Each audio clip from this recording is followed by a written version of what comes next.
So hello everyone. Today our new topic is banking. A very good topic और काफ़ी ज़्यादा लोग इससे फेमिलियर हैं इस टर्म से. पहली बार आप लोग ये वर्ड नहीं सुन रहे हो. बैंक्स एक ऐसा टॉपिक है कि अगर मैं आप लोग को बोलूं कि कुछ कॉमर्स के स्टूडेंट्स जो हैं उनका मोटिव ही होता है to get into banking sector. उनका सोच होता है कि वो बैंक में जाना चाहते हैं, बैंक का जॉब करना चाहते हैं. और बैंक एक ऐसी चीज़ है जिसके बारे में आप बचपन से सुनते हुए आ रहे हो. आपके पेरेंट्स के साथ आप गए होंगे बैंक में. कोई भी बच्चा ऐसा नहीं होगा क्लास 11-12 में पहुंचने के बाद जो आज तक बैंक का शक्ल नहीं देखा होगा. चलो जी, अंदर से कोई ऐसा भी हो सकता है नालायक जो अंदर नहीं गया हो, लेकिन बाहर से तो वो बैंक देखा ही होगा. कोई ऐसा नालायक है जो बैंक अभी तक अंदर नहीं गया है? Oh my God, oh my God, तो बैंक ही नहीं गया अभी तक. बाहर से देखे हो. तो ऐसे बच्चे भी हैं जो बहुत सारे जो बैंक कभी देखे नहीं है अंदर से, लेकिन बाहर से तो सभी देखे होंगे. ये बैंक क्या होता है, सुनोगे ध्यान से बात को. आप बैंक का मतलब क्या होता है? ये बैंकिंग एक्ट 1949 के हिसाब से जो उसका डेफिनेशन आया है, वो डेफिनेशन कुछ इस तरीके से: bank is a financial institution. Bank is a financial institution which collects deposits of money from the public, withdrawable by check or otherwise, and uses the money so collected for lending to household,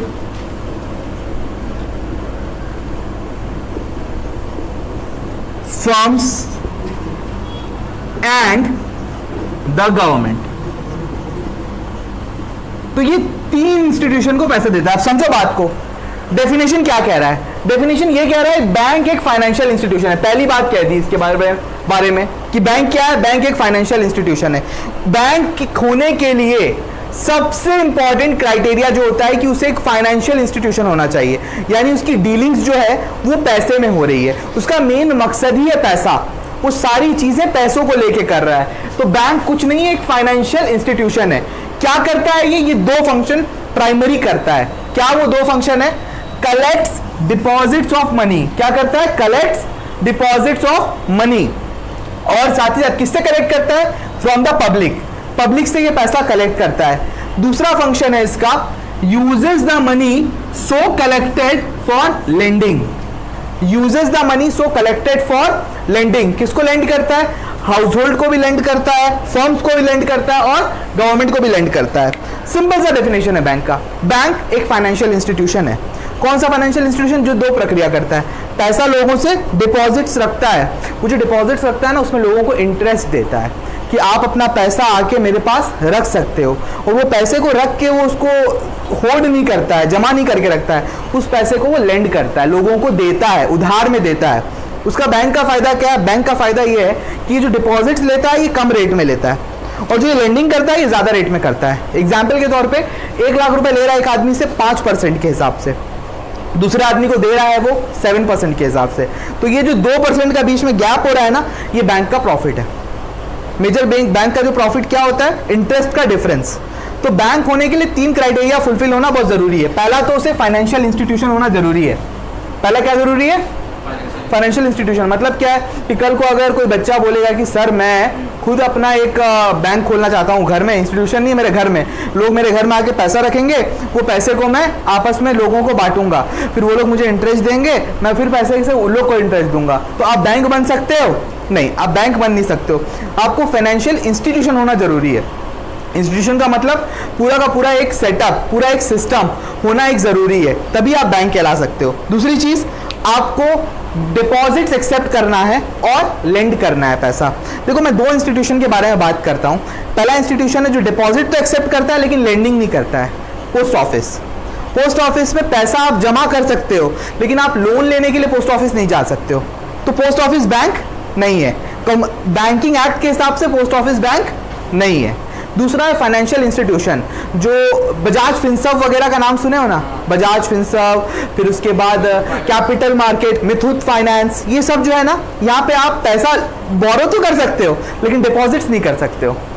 देखो अब बात ध्यान से सुनना, हाँ इसकी बात कर रहा हूँ, बजाज फिनसर्व की बात कर रहा हूँ, ये एक फाइनेंशियल इंस्टीट्यूशन है, ठीक है, फर्स्ट क्राइटेरिया फुलफिल, ये पैसा लेंड भी करता है, लोगों को देता भी है, लेकिन ये जो है पैसा डिपॉजिट्स नहीं रखता है। तो क्या ये बैंक बन सकता है?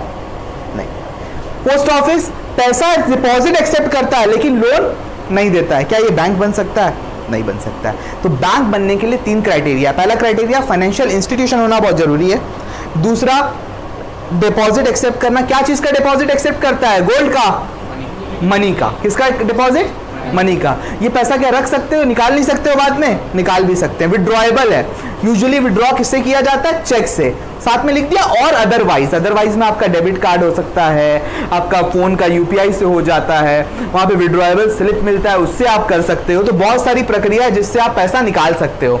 ये पैसे को बैंक क्या करता है? इस पैसे को लेंडिंग करने के लिए यूज करता है। वो पैसा किस किस को देता है? वो पैसा हाउस होल्ड को देता है, फर्म्स को देता है और गवर्नमेंट को देता है। बताओ यहां तक कोई दिक्कत? This was the definition of bank. अब हम लोग मूव करते हैं कि बैंक के फंक्शंस क्या हैं, what are the functions of bank. तो चलिए इसके ऊपर मूव करते हैं। So what are the functions of bank? Bank के ऐसे तो बहुत सारे फंक्शंस हैं, बट उन फंक्शंस को पार्ट बाय पार्ट डिवाइड किया गया है। कुछ फंक्शंस को प्राइमरी फंक्शंस कहा गया है, कुछ फंक्शंस को सेकेंडरी फंक्शंस कहा गया है और कुछ फंक्शंस को कंटीजेंट फंक्शंस कहा गया है। प्राइमरी किसे कहते हैं, सेकेंडरी किसे कहते हैं और कंटीजेंट किसे कहते हैं, इसको समझना बहुत जरूरी है। प्राइमरी फंक्शन वो फंक्शन होते हैं, अगर ये फंक्शन अगर कोई संस्था नहीं कर रही है तो वो बैंक है ही नहीं, मतलब वो डेफिनेशन का हिस्सा है। प्राइमरी फंक्शन मेन फंक्शंस है, those are main function. Who are students are those who go to school for studying, ये प्राइमरी फंक्शन है आपका। उसके बाद सेकेंडरी फंक्शन भी आपका है कि मस्ती करते हो, मजाक करते हो। कंटीजेंट फंक्शन है जो बता नहीं सकते हम लाइव क्लास में। तो ये सब चीजें हैं जो प्राइमरी सेकेंडरी कंटीजेंसी होती है। प्राइमरी का मतलब मेन, सेकेंडरी का मतलब ये हो तो डेफिनेशन को बहुत स्ट्रॉन्ग कर दिया जाता है, ठीक है। प्राइमरी होना जरूरी है, कंटीजेंट होने से ये एक और स्ट्रॉन्गर डेफिनेशन बन जाता है। कंटीजेंट फंक्शन वो फंक्शन होते हैं जो आप समझ लेते हो कि एक्स्ट्रा आपको फंक्शन मिल रहे हैं। वो फंक्शन बेसिकली होते नहीं है बट वो फंक्शन मिल जाते हैं कि एक स्टूडेंट है तो उसके अंदर गुड क्वालिटीज होंगी, वो अच्छे और बुरे में फर्क रख पाएगा, तो ये कंटीजेंट फंक्शन है। ये ना भी हो तो कोई दिक्कत की बात नहीं है, वो डेफिनेशन को चेंज नहीं करता है, बट ये डेफिनेशन ये जो है वो एक्स्ट्रा आप बोल सकते हो फंक्शन ऑफ अ बैंक है। तो आज मैं आप लोगों के साथ primary function of bank discuss करने जा रहा हूं। प्राइमरी फंक्शंस ऑफ बैंक, क्या क्या प्राइमरी फंक्शंस हैं? 2 प्राइमरी फंक्शन है। पहला प्राइमरी फंक्शन है acceptance of deposits. Acceptance of deposits, किसका डिपॉजिट्स? ऑफ मनी, पैसा जमा करता है, डिपॉजिट्स एक्सेप्ट करता है। डिपॉजिट जो बैंक एक्सेप्ट करता है ये 4 तरह के अकाउंट्स में एक्सेप्ट करता है। 4 तरीके से आप बैंक में पैसा रख सकते हो, जिसमें पहला अकाउंट आता है सेविंग अकाउंट। सेविंग अकाउंट काफी ज्यादा फेमिलियर अकाउंट है और हर कोई जानता है कि सेविंग अकाउंट क्या होता है। अगर आप आज बैंक में अकाउंट खोलने जाओगे तो आप सेविंग अकाउंट ही अपना खोलोगे। इसमें आप पैसा कितने बार डाल सकते हो, डिपॉजिट्स कितने बार कर सकते हो, कुछ लिमिटेड टाइम्स होता है, डेली कुछ लिमिटेड टाइम्स आप पैसा कर सकते हो। पहले मुझे लगता था अनलिमिटेड टाइम आप डिपॉजिट कर सकते हो, बट एक बार क्या हुआ, मैं बैंक में पैसा डालने गया, एक बार डाला, दूसरे बार फिर डालने गया तो बैंकर ने कहा कि एक ही बार डिपॉजिट होता है। तो वो पता चला मेरे को कि बैंक में डिपॉजिट भी जो होता है वो लिमिटेड टाइम होता है। ट्रांसफर बहुत बार हो सकता है बट डिपॉजिट जो हम कैश करते हैं वो एक ही बार होता है। कुछ बैंक्स में हो सकता है 2 बार हो। सेविंग अकाउंट अगर आपका है तो, I am saying about the saving account. तो सेविंग अकाउंट में डिपॉजिट कितने बार होता है? वंस। विड्रॉ कितने बार होता है? Once daily. हाँ, वंस डेली। मैं इसको बेटर लिख दे रहा हूँ, लिमिटेड लिख दे रहा हूँ, ज़्यादा बेटर रहेगा क्योंकि कहीं पे 1 है, कहीं पे 2-3 टाइम्स भी हो सकता है। तो विड्रॉ कितने बार आप पैसा कर सकते हो? ये भी लिमिटेड टाइम्स, आप बहुत बार नहीं कर सकते हो, कभी कभी कर सकते हो। रेट ऑफ इंटरेस्ट कितना होता है? रेट ऑफ इंटरेस्ट इसमें मिनिमम होता है। रेट ऑफ इंटरेस्ट इसमें मिनिमम रेट ऑफ इंटरेस्ट होता है। बेसिकली 3 से 5% वैरी करता है रेट ऑफ इंटरेस्ट, बहुत कम रेट ऑफ इंटरेस्ट होता है इसमें। कौन इसको खोलता है? इसके यूजर्स कौन होते हैं? इसके यूजर्स होते हैं हाउस होल्ड। हाउस होल्ड जो होते हैं ना, घर वाले लोग, वो लोग अपना पैसा जो बचाते हैं डेली डेली का, उस पैसे को सेविंग अकाउंट में डिपॉजिट करके रखते हैं ताकि बाद में उस पैसे को यूज किया जा सकता हो। तो सेविंग अकाउंट समझ में आया। अब बिजनेसमैन के साथ प्रॉब्लम क्या होता है ना, बिजनेसमैन के साथ प्रॉब्लम ये होता है कि वो दिन भर में बहुत बार पैसा डालता है और बहुत बार पैसा निकालता है। ठीक है। अच्छा एक बात और, सेविंग अकाउंट में क्या कोई स्पेशल फैसिलिटी है? हाँ जी है। आप एसएमएस का फैसिलिटी ले सकते हो, आप डेबिट कार्ड का फैसिलिटी ले सकते हो। तो मैं ये भी लिख दे रहा हूँ स्पेशल फैसिलिटी, वहाँ जगह नहीं है तो यहाँ लिख दे रहा हूँ कि आप एटीएम कार्ड ले सकते हो, पासबुक मिलती है आपको एक, एटसेट्रा एटसेट्रा, बहुत सारी फैसिलिटी होती है जो सेविंग अकाउंट में मिलती है। दूसरा अकाउंट आता है current account. What is current account? Current account बनाया गया है बिजनेसमैन लोग के लिए। इसमें आप अनलिमिटेड टाइम्स डिपॉजिट कर सकते हो, अनलिमिटेड टाइम आप इसमें विड्रॉ कर सकते हो पैसा। दिन भर में जितना बार चाहे आपके पैसा डालो, जितना बार चाहे आप पैसा निकाल लो। रेट ऑफ इंटरेस्ट, इसमें कोई रेट ऑफ इंटरेस्ट नहीं होता, 0%। करेंट अकाउंट में याद रखिएगा कोई रेट ऑफ इंटरेस्ट नहीं होता है। इनफैक्ट बैंक चार्ज करता है आपसे पैसे। बैंक बोलता है कि आप करंट अकाउंट हमारे पास होल्ड कर रहे हो ना, आपको पैसे देने पड़ेंगे क्योंकि अब आपको फैसिलिटी दे रहे हैं। Current account is a facility from the government. आप पैसे नहीं रख रहे हो वहां पे, आप बैंक से फैसिलिटी ले रहे हो। इसको यूज कौन करता है? बिजनेसमैन। जो नॉर्मल बिजनेसमैन होते हैं, डे टू डे एक्टिविटीज के लिए लोग अपना करंट अकाउंट ओपन करके रखते हैं। स्पेशल कोई बेनिफिट? यस, इसमें ओवरड्राफ्ट फैसिलिटी होती है। कॉमर्स के बच्चे तो अच्छे से जानते हैं ओवरड्राफ्ट फैसिलिटी क्या होती है। जो आर्ट्स वाले बच्चे हैं वो सुन ले ध्यान से कि ओवरड्राफ्ट जो है आपके बैंक बैलेंस से ज्यादा आप पैसा निकाल सकते हो। बड़ी अजीब सी चीज़ है ये कि बैंक बिजनेसमैन लोग को अपने यहाँ अकाउंट खोलने के लिए बोलता है अगर आपके पास 1 लाख है तो आप 1,20,000 रुपये निकाल सकते हो। तो ये जो 20,000 रुपये हैं that is nothing but overdraft. Third account होता है रिकरिंग अकाउंट, आरडी जिसे कहा जाता है, रिकरिंग अकाउंट। रिकरिंग डिपॉजिट्स भी वर्ड यूज करते हैं इसके लिए। Saving deposit, current deposit, recurring deposit भी बोलते हैं, अकाउंट भी बोल सकते हो आप। तो आरडी जो होता है रिकरिंग डिपॉजिट, इसमें आप डिपॉजिट कैसे करते हो मैं समझा रहा हूँ। रिकरिंग, रिकरिंग का मतलब रीअकर, बार बार। ये हम जैसे लोग जिनका मंथली इनकम कुछ बंधा हुआ है, हम लोग क्या करते हैं बैंक में रिकरिंग डिपॉजिट अकाउंट खोल लेते हैं। महीने का हम 2,000 रुपये देते रहते हैं। उसका टेन्योर होता है 12 महीने का टेन्योर मिनिमम होता है। 6 महीने का भी कुछ कुछ बैंक्स में होता है, 12 महीने का है, 18 महीने का है, 24 महीने का है। आपको हर महीना उतना पैसा देना होता है। वो पैसा आपका जाता रहता है, डिपॉजिट होता रहता है। मान लो 1 साल के लिए मैं पैसा रखा हूँ तो 2,000 अगर मैं जमा कर रहा हूँ, 2,000 इंटू 12 24,000 प्लस इंटरेस्ट। इसमें इंटरेस्ट का रेट हाईएस्ट होता है। जो एफडी का रेट का इंटरेस्ट होता है वही रेट आरडी में होता है।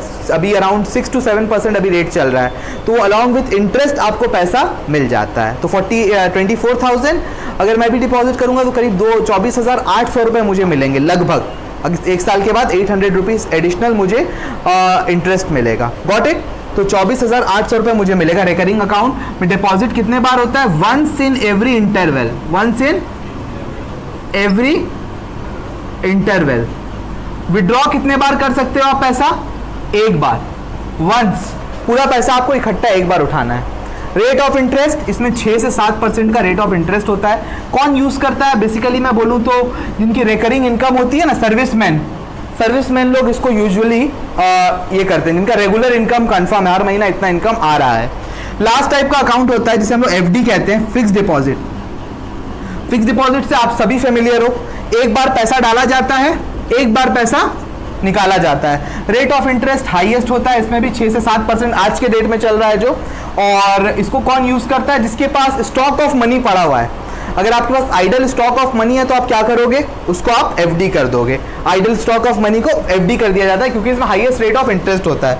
ये 2 चीज़ों में कोई स्पेशल बेनिफिट नहीं मिलता है। हाँ, एफडी में आपको एक स्पेशल बेनिफिट मिलता है कि उसे बोलते हैं आप एफडी के ऊपर में लोन ले सकते हो।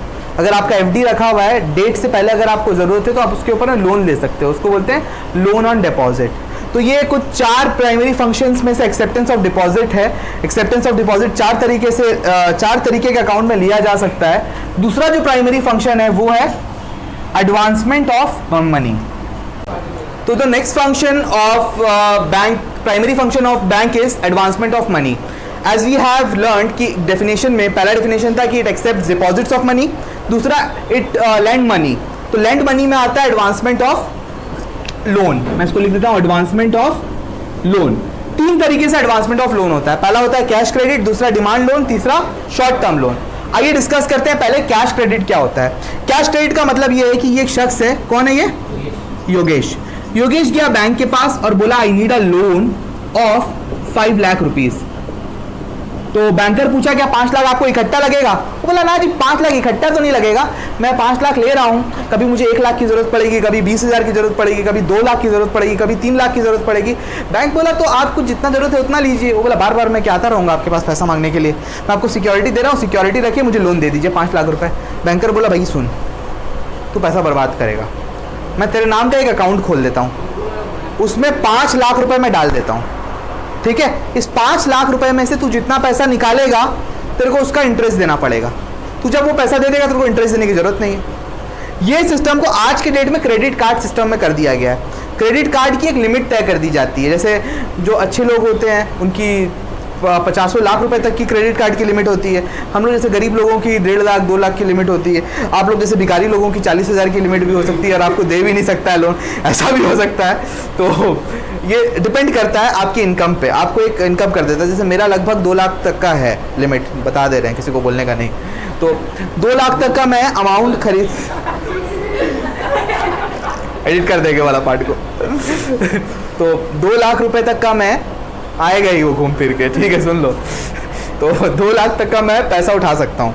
2 लाख तक का क्या है, मैं गुड्स खरीद सकता हूँ। मेरे को गुड्स का दिया है लिमिट कि मैं 2 लाख तक का गुड्स खरीदूंगा, फिर उसका पेमेंट का एक डेट होता है, वो पेमेंट डेट में मैं पेमेंट कर दूंगा। अभी तो EMI सिस्टम में हम लोग लेते हैं सामान, लेकिन क्या होता है जैसे मैं आप लोग को बता रहा हूँ, क्रेडिट कार्ड का सिस्टम सुनना। मेरे को क्रेडिट कार्ड दे दिया, देने के बाद मैं उससे ट्रांजैक्शन कर लिया, तुरंत मुझे पैसा नहीं देना है, एक बिल बनेगा। जो आने वाला 12 तारीख है उस दिन बिल बनेगा, जो भी आने वाला 12 तारीख होगा, बिल में वो 2 लाख रुपये आएगा। उसके बाद मेरे को 20 दिन का टाइम मिलेगा पेमेंट करने के लिए। वो 20 दिन मतलब कि 12 तारीख से 20 दिन, लगभग 2 तारीख आता है नेक्स्ट मंथ का, उस तारीख तक मेरे को पेमेंट करना है। अगर मैं पेमेंट नहीं कर पाया तो एक high rate of interest charge किया जाता है, बहुत high rate of interest charge होता है, ठीक है? अगर पे कर दिया तो कोई दिक्कत की बात नहीं है।